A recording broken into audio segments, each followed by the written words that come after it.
नमस्कार दोस्तों, आपका अपना चैनल हिंदी जंक्शन पर स्वागत है। मैं परवेश कुमार सिन्हा आज एक और महत्वपूर्ण टॉपिक लेकर आप लोगों के बीच उपस्थित हुआ हूं।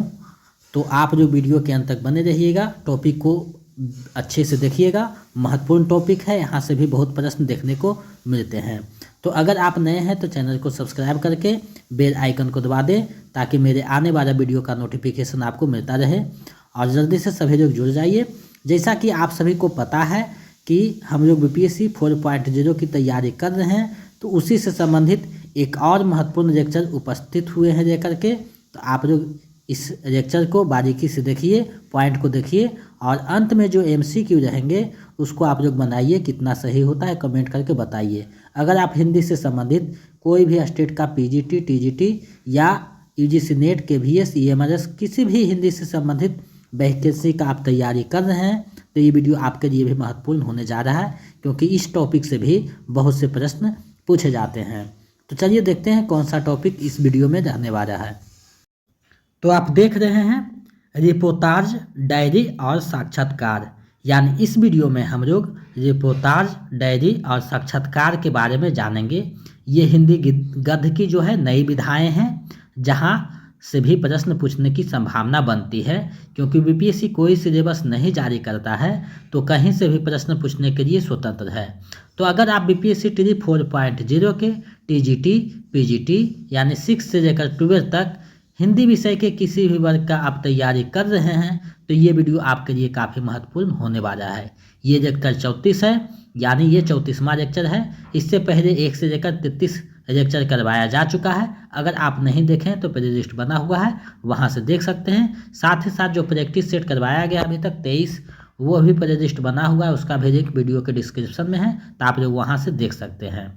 तो आप लोग वीडियो को अंत तक देखिए और अपना जो है कमेंट कीजिए एक अच्छा सा, कितना सही होता है, तो हम समझ सकेंगे कि आप लोग मेरे साथ अंत तक बने रहते हैं। तो 9 बजे जो क्लास का टाइम है उतना बजे आप लोग सभी समय से जुड़ जाइए और अपनी तैयारी को बेहतर कीजिए, क्योंकि हिंदी जंक्शन के माध्यम से 4000 प्लस बच्चों ने अपनी लक्ष्य को प्राप्त किया है। आगे आप भी कर सकते हैं। तो बीपीएससी टी 4.0 का नोट्स और प्रैक्टिस सेट पाना चाहते हैं तो हमारे नंबर 7261815307 पे 249 रुपया किसी भी माध्यम से पेमेंट कीजिए, गूगल पे, फ़ोनपे, पेटीएम, और उसका स्क्रीनशॉट लेकर हमें इसी नंबर पे व्हाट्सएप कर दीजिए। तो हम इधर से आपको नोट्स और प्रैक्टिस सेट उपलब्ध करवा देंगे। स्टेट के लिए 199 रुपया पेमेंट करना है, तो उसका आपको नोट्स और प्रैक्टिस सेट उपलब्ध हो जाएगा। तो इन सारी चीज़ों से जुड़ करके अपनी तैयारी को बेहतर कर सकते हैं और हम कामना करते हैं कि आपकी जो है लक्ष्य है प्राप्त हो और मेरे मार्गदर्शन में आप अपने लक्ष्य को प्राप्त कर सकें। तो चलिए आज के टॉपिक को अच्छे से देखते हैं, समझते हैं। चलिए हम लोग टॉपिक की तरफ बढ़ते हैं। रिपोर्टाज, सबसे पहले हम लोग रिपोर्टाज को देखेंगे। तो रिपोर्टाज फ्रांसीसी शब्द है जो अंग्रेजी के रिपोर्ट का समानार्थी है, यानी रिपोर्ट का जो है समानार्थी शब्द है रिपोर्टाज, जो फ्रांसीसी शब्द है। इसका आविर्भाव द्वितीय विश्व युद्ध के आसपास हुआ। रिपोर्ट के कलात्मक और साहित्यिक रूप को ही रिपोर्टाज कहा जाता है, यानी जो रिपोर्ट लिखा जाता है उसी को कलात्मक और साहित्यिक रूप से जो वर्णन किया जाता है उसे रिपोर्टाज कहा जाता है। इसका जन्मदाता रूसी साहित्यकार इलिया एहरेनबर्ग को स्वीकार किया जाता है। हिंदी में रिपोर्टाज का जनक शिवदान सिंह चौहान को माना जाता है। रूपाव पत्रिका के दिसंबर 1938 में प्रकाशित लक्ष्मीपुरा हिंदी का प्रथम रिपोर्टाज माना जाता है। बाबू गुलाब राय के अनुसार रिपोर्ट की भांति यह घटना या घटनाओं को वर्णन तो अवश्य करता है, किंतु उसमें लेखक के हृदय का निजी उत्साह रहता है, जो वस्तुगत सत्य पर बिना किसी प्रकार आवरण डाले उसे प्रभावमय बना देता है। यहाँ देखिए कुछ बातें सामने निकल कर आई कि रिपोर्टाज जो है फ्रांसीसी शब्द है, रिपोर्ट का जो अंग्रेजी में है उसका समानार्थी है। इसका जो आविर्भाव है द्वितीय विश्व युद्ध के आसपास हुआ और रूसी साहित्यकार इलिया एहरेनबर्ग को इसका जो है जन्मदाता माना जाता है। हिंदी में रिपोर्टाज का जो जनक है शिवदान सिंह चौहान माने जाते हैं और लक्ष्मीपुरा इनकी जो है रिपोर्टाज है जिसको प्रथम रिपोर्टाज माना जाता है। तो इन सारी चीज़ों को मैंने यहाँ आप लोगों के समक्ष प्रस्तुत किया। इसे 2-4 बार देखिएगा तो ध्यान में आ जाएगा। आगे जो है प्रमुख रिपोर्टाज और उनके रचनाकार हैं उसको हम लोग देख लेते हैं। तो सबसे पहले शिवदान सिंह चौहान है, जिसकी रचना लक्ष्मीपुरा मौत के खिलाफ जिंदगी की लड़ाई। रांगे राघव का है तूफानों के बीच। उपेंद्र नाथ अश्क का है पहाड़ों में प्रेममय संगीत। कन्हैया रामेश्वर प्रभाकर का छन बोले कन मुस्काए। रमेश्वर शमशेर बहादुर सिंह का है प्राट का मोर्चा। फणीश्वर नाथ रेणु का है रिंजर धंजर नेपाली क्रांति कथा। श्रुत अश्रुत पूर्व एकलव्य के नोट्स। विवेकी राय का है जुलूस रुका है बाढ़ वाढ़ बाढ़। रामकुमार वर्मा का है पेरिस के नोट्स। निर्मल वर्मा का है प्राग एक स्वप्न। श्रीकांत वर्मा का है मुक्ति फौज। कमलेश्वर का है क्रांति करते हुए आदमी को देखना। चंडी प्रसाद सिंह का है युवराज की यात्रा। युवराज की यात्रा जो है वो बहुत अच्छा जो है चंडी प्रसाद सिंह का रिपोर्टाज जो है सारी विधा उसमें मौजूद है। आधुनिक रिपोर्टाज में इन्हें श्रेष्ठ रूप में जाना जाता है। चलिए हम लोग जो है आगे जो है देखते हैं डायरी के बारे में। डायरी जो लिखा जाता है, आप लोग भी अपने डायरी कोई लिखते होंगे तो पता होगा। जब कोई व्यक्ति तिथियों का उल्लेख करते हुए घटनाओं को उसी क्रम में लिपिबद्ध करता है जिस क्रम से उसके जीवन में घटित हुई या जिस क्रम से उसने उन्हें अपने कार्य में देखा, सुना अथवा सोचा समझा है, तब उस विधा को डायरी कहा जाता है। डायरी आत्मकथा के एकदम निकट पड़ने वाली साहित्यिक विधा है। हिंदी में डायरी विधा का परिवर्तन श्री राम शर्मा की रचना सेवाग्राम की डायरी से माना जाता है। देखिए यहाँ भी बातें निकल कर आई कि डायरी जो है आत्मकथा के बहुत नज़दीक है और इसमें जो है तिथियों का उल्लेख करते हुए जो है साहित्यकार अपनी रचनाओं को रचते हैं। इसे डायरी की विधा में रखा जाता है। श्री राम शर्मा जो है डायरी विधा के प्रवर्तक हैं और उनकी सेवाग्राम जो है डायरी का प्रथम रचना माना जाता है। अब जो है प्रमुख डायरी और उसके रचनाकार उसको हम लोग देख लेते हैं। तो इधर देखिए रचनाकार हैं और इधर जो है उसकी डायरी है, तो हम लोग इसको देखते हैं। घनश्याम बिरला का है डायरी के पन्ने। धीरेन्द्र वर्मा का है मेरी कॉलेज डायरी, बहुत प्रसिद्ध है, इसे याद रखिएगा। सुंदर राज, थोड़ा सा टाइपिंग मिस्टेक हुआ है, सुंदर राज त्रिपाठी का है दैनंदिनी। श्री राम शरण गुप्त का है दैनिकी। हरिवंश राय बच्चन का है प्रवासी की डायरी। रामधारी सिंह दिनकर का है दिनकर की डायरी। रघुवीर सहाय का है दिल्ली मेरा परदेश। राजेंद्र अवस्थी का है सैरानी की डायरी। मुक्तिबोध का है एक साहित्यिक की डायरी, बहुत महत्वपूर्ण है, भी आई, इसको देख लीजिएगा। रविंद्र कारिया का है स्मृतियों की जन्मपत्री। कमलेश्वर का है देश देशांतर। मरियज का है मरियज की डायरी। आगे जो है कुछ और देख लेते हैं। विवेकी राय का है मनबोध मास्टर की डायरी। रामदरस मिश्र का है आते जाते दिन। आसपास बाहर भीतर विश्वास जिंदा है। सीताराम सेक्सरिया का है यह एक कार्यकर्ता की डायरी। तो ये महत्वपूर्ण डायरी था जो आप लोगों के सामने मैंने प्रस्तुत किया। इसे आपको 2-4 बार देखना ही होगा, क्योंकि जब तक इसे 2-4 बार स्वाध्ययन नहीं कीजिएगा और प्रैक्टिस नहीं कीजिएगा तब तक आपका जो है दिमाग में नहीं बैठेगा कि कौन किसकी रचना है। तो समय आपके पास कम है, आप जो है अच्छे ढंग से पढ़ाई करें, समय निकाल कर पढ़ाई करें ताकि आपका जीवन सुखमय और खुशहाल हो सके। क्योंकि आप जब तैयारी में लगे रहते हैं तो समय जो है देते हुए ईमानदारी से मेहनत करें ताकि आप जो है शिक्षक भर्ती में आपका चयन हो सके। तो आप लोग जो है से मेरा यही गुजारिश है, निवेदन है कि आप लोग समय निकाल कर जो है तैयारी करें और सही ढंग से पढ़ें, सही निर्देशन में पढ़ें ताकि आप सही समय पर जो है आप रिजल्ट पा सकें। तो आपके पास ये सुनहरा मौका है, इसे आप लोग खोने नहीं दीजिए और मेहनत करके एक सीट अपना पक्का कर दीजिए। आपकी सफलता ही हमारी सफलता है, तो आप जितना आगे जाइएगा हम भी उतना आगे जाएंगे। तो आप मेहनत कीजिए, हम आपके लिए मेहनत कर रहे हैं। आपका तैयारी जो है टीजीटी से नेट लेवल पे की जा रही है, चाहे आप 6 to 8 का कर रहे हो या 9 to 10 का या फिर 11 to 12 का, सभी के लिए महत्वपूर्ण है। सभी का सिलेबस एक जैसा है। तो आप लोगों को समझना चाहिए कि जो क्वेश्चन का स्तर है सिर्फ निम्न और उच्च है, तो निम्न में टीजीटी में निम्न रहेगा, पीजीटी में उच्च रहेगा। तो मैं जो है पीजीटी को टारगेट करके चल रहा हूँ ताकि आपका जो तैयारी है संपूर्ण दृष्टि से महत्वपूर्ण हो सके। अब जो है हम साक्षात्कार को देखने वाले हैं।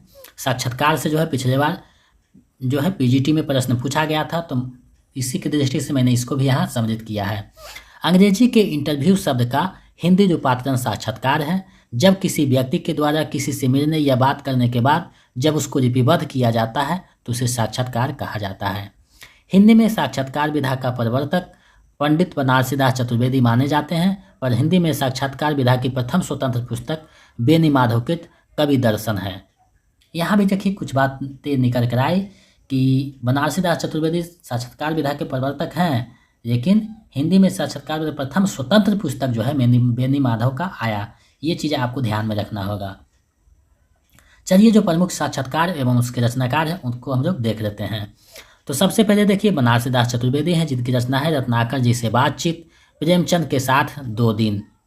प्रभाकर माचवे का है जैनेन्द्र के विचार, पद्म सिंह शर्मा का है मैंने इनसे मिला, देवेंद्र सत्यार्थी का है कला के साक्षात्कार, रामधारी सिंह दिनकर का है वट पीपर, उपेंद्र नाथ सस का है कहानी के इर्द गिर्द, रामविलास शर्मा का है मेरे साक्षात्कार। मेरे साक्षात्कार के नाम से बहुत सारे साक्षात्कार हैं, तो आप जो है पुस्तक बताया गया है उसे 1-2 बार देख लीजिएगा ताकि आपको समझ में आ जाए। राजेंद्र यादव का है जवाब दो विक्रमादित्य, एंटन चेखव एक इंटरव्यू, रामदरस मिश्र का है अंतरंग संवाद यात्रा। तो ये महत्वपूर्ण जो है आपके पास साक्षात्कार का जो पुस्तक है उसके रचनाकार है, इसको मैंने प्रस्तुत किया। कुछ बिंदु महत्वपूर्ण है उसको हम लोग देख लेते हैं।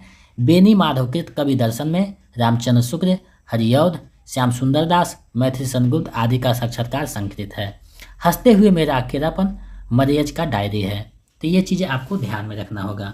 अब जो है हम लोग इससे संबंधित जो MCQ है उसको हम लोग देखने वाले हैं। तो चलिए देखते हैं। पहला प्रश्न है, रिपोर्ट की भांति यह घटना या घटनाओं को वर्णन तो अवश्य करता है, किंतु उसमें लेखक के हृदय का निजी उत्साह रहता है जो वस्तुगत सत्य पर बिना किसी प्रकार का आवरण डाले उसे प्रभावमय बना देता है। रिपोर्टाज के संबंध में उपयुक्त कथन किसका है? रिपोर्टाज के संबंध में उपयुक्त कथन किसका है आपको बताना है। विकल्प आपके सामने है। मैंने यहाँ BPSC के अनुसार 5 विकल्प को समाहित किया है ताकि आपकी तैयारी उसी ढंग से हो सके, लेकिन हो सकता है इस बार 4 विकल्प ही रहे। तो जैसा नोटिफिकेशन में आएगा 2-4 दिन में हो सकता है नोटिफिकेशन आने की संभावना है, तो नोटिफिकेशन आ जाएगा तो हम लोग उसी के अनुसार विकल्पों को परिवर्तन कर देंगे। लेकिन जब तक नहीं आता है तब तक हम पिछले जो एग्ज़ाम हुआ था उसी के अनुसार करते रहेंगे। तो इसका आप लोग जो है ऊपर में पढ़ाया गया है, अगर ध्यान आ गया होगा तो सही जवाब दे पा रहे हैं। बाबू जो है गुलाब राय इस पंक्ति के जो है कथन करता है। चलिए नेक्स्ट प्रश्न देखते हैं। दूसरा प्रश्न है, पहाड़ों में प्रेममय संगीत किसकी रचना है? पहाड़ों में प्रेममय संगीत किसकी रचना है? विकल्प आपके सामने है, सही विकल्प ढूंढना है। तो ऊपर पढ़े हैं आप, इसका सही जवाब दे पा रहे हैं। उपेंद्र नाथ हस्क का ये रचना है। चलिए आगे हम लोग बढ़ते हैं नेक्स्ट प्रश्न की ओर। तीसरा प्रश्न है, रामदरस मिश्र का 1999 ईस्वी में प्रकाशित साक्षात्कार है। रामदरस मिश्र का 1999 ईस्वी में प्रकाशित साक्षात्कार कौन सा है आपको बताना है। ये प्रश्न जो है पिछले बार जो एग्जाम हुआ था PGT का BPSC उसमें पूछा गया है, तो उसी को मैंने यहाँ समाहित किया है। तो आप लोग इसका सही जवाब दीजिए। रामदरस मिश्र का 1999 ईस्वी में प्रकाशित साक्षात्कार कौन सा है? तो इसका जो सही आंसर है विकल्प ग हो जाएगा। अंतरंग जो है रामदरस मिश्र का 1999 में प्रकाशित साक्षात्कार है। कहना ना होगा ये जो है समीक्षा ठाकुर का रचना है।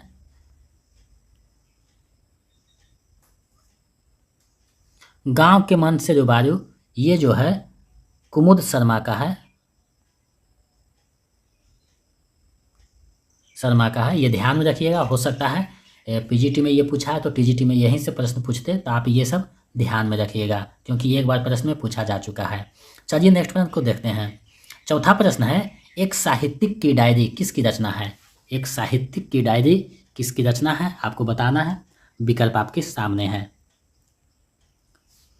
तो इसका जो सही आंसर है विकल्प का हो जाएगा। मुक्तिबोध की ये बहुत प्रसिद्ध रचना है, इसे VVI मान लीजिए, ये VVI है। चलिए नेक्स्ट प्रश्न देखते हैं। 5वां प्रश्न है, निम्नलिखित में से कौन सा डायरी सीताराम सेक्सरिया का है? निम्नलिखित में से कौन सा डायरी सीताराम सेक्सरिया का है आपको बताना है। विकल्प आपके सामने है, सही विकल्प ढूंढना है।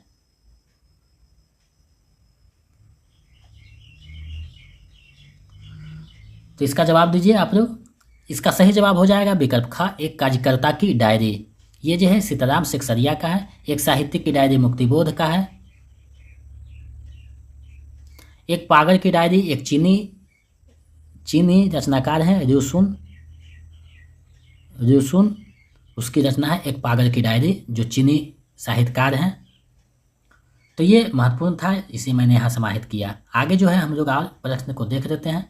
छठा प्रश्न है, बेनी माधवकृत कवि दर्शन में किसका साक्षात्कार संकलित है? यानी बेनी माधव जो साक्षात्कार लिखे हैं कवि दर्शन, उसमें किस किस से मिलकर जो है साक्षात्कार लिए थे, ये चीज़ें आपको बताना है।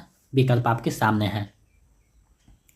तो इसका जो सही आंसर विकल्प घ हो जाएगा, उपयुक्त में से एक से अधिक, क्योंकि रामचंद्र शुक्ल, हरिऔध और श्याम सुंदर दत्त तीनों का है, मैथिली शरण गुप्त का भी है। तो ये चीज़ें आपको ध्यान में रखना होगा। चलिए देखते हैं नेक्स्ट प्रश्न। सातवां प्रश्न है, हिंदी में डायरी विधा का प्रवर्तक किसे माना जाता है? हिंदी में डायरी विधा का प्रवर्तक किसे माना जाता है, आपको बताना है। विकल्प आपके सामने है। तो इसका जो सही आंसर है विकल्प ग हो जाएगा। श्री राम शर्मा को माना जाता है, ऊपर पढ़ाया जा चुका है। चलिए आगे हम लोग बढ़ते हैं। आठवां प्रश्न है, निम्न में से कौन सा रिपोर्टाज फणीश्वरनाथ रेणु का है? निम्न में से कौन सा रिपोर्टाज फणीश्वरनाथ रेणु का है, आपको बतानी है। विकल्प आपके सामने है। इसका जो सही आंसर है विकल्प घ हो जाएगा, उपयुक्त में से एक से अधिक, क्योंकि रिंजर, धंजर, श्रुत, अश्रुत पूर्व, नेपाली क्रांति कथा तीनों जो है फणीश्वरनाथ रेणु का है। ये बिहार के रचनाकार हैं। तो जितने बिहार के रचनाकार हैं उसे आप अच्छे से देखिएगा, और इससे तो हम एक स्पेशल वीडियो बनाएंगे बिहार के रचनाकार पर, क्योंकि वहाँ से प्रश्न पूछा जाएगा। चलिए नेक्स्ट प्रश्न देखते हैं। नौवां प्रश्न है, एंटन चेखव एक इंटरव्यू किसका साक्षात्कार है? एंटन चेखव एक इंटरव्यू किसका साक्षात्कार है, आपको बताना है। विकल्प आपके सामने है, ऊपर पढ़ाया जा चुका है। आप लोग सही जवाब दे पा रहे हैं। विकल्प ख सही हो जाएगा, राजेंद्र यादव का ये साक्षात्कार है। चलिए इस वीडियो का अंतिम और 10वां प्रश्न देखते हैं। 10वां प्रश्न है, सन 1973 ईस्वी में प्रकाशित शॉर्टकट की संस्कृति किसका साक्षात्कार है? सन 1973 ईस्वी में प्रकाशित शॉर्टकट की संस्कृति किसका साक्षात्कार है, आपको बतानी है। विकल्प आपके सामने है। इसका जो सही आंसर है विकल्प का हो जाएगा, केशव चंद्र वर्मा का ये साक्षात्कार।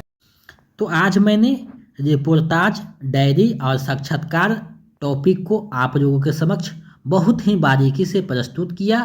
तो हमें पूरा विश्वास है कि ये आपके तैयारी में महत्वपूर्ण भूमिका निभाएगा, और साथ ही साथ इससे एमसीक्यू जो पूछे गए हैं, जो पूछे जाएंगे, उसको भी समाहित किया है। तो आपका कितना सही हुआ है इस एमसीक्यू में हमें कमेंट करके बताइए। इसी तरह आपका क्लास लगभग चलता रहेगा 9 बजे से, और प्रैक्टिस सेट भी साथ चलता रहेगा। तो आपकी संपूर्ण तैयारी हिंदी की मेरे चैनल के माध्यम से करवा दी जाएगी, और हिंदी साहित्य के टॉपिक खत्म होने के बाद व्याकरण के टॉपिक चलेंगे। तो आप लोग मेरे चैनल पर बने रहिए और अपनी तैयारी को बेहतर करते रहिए, लक्ष्य को प्राप्त कीजिए, क्योंकि आपकी सफलता ही हमारी सफलता है। तो आप लोग अगर नोट्स और प्रैक्टिस सेट पाना चाहते हैं तो हमारे नंबर 72 61 81 53 07, बीपीएससी के लिए 249 रुपया और स्टेट के लिए 199 रुपया, इसी नंबर पे पेमेंट कर दीजिए, और इसका स्क्रीनशॉट लेकर इसी नंबर पे व्हाट्सएप कर दीजिए। तो इधर से नोट्स प्रैक्टिस सेट आपको उपलब्ध हो जाएगी। तो मेरे साथ मिल करके अपनी तैयारी को बेहतर कर सकते हैं। इतना देर तक मेरे साथ बने रहने के लिए बहुत बहुत धन्यवाद। अगर आप नए हैं तो चैनल को सब्सक्राइब करके बेल आइकन को दबा दें। तो मिलते हैं एक और नए वीडियो के साथ। जय हिंद।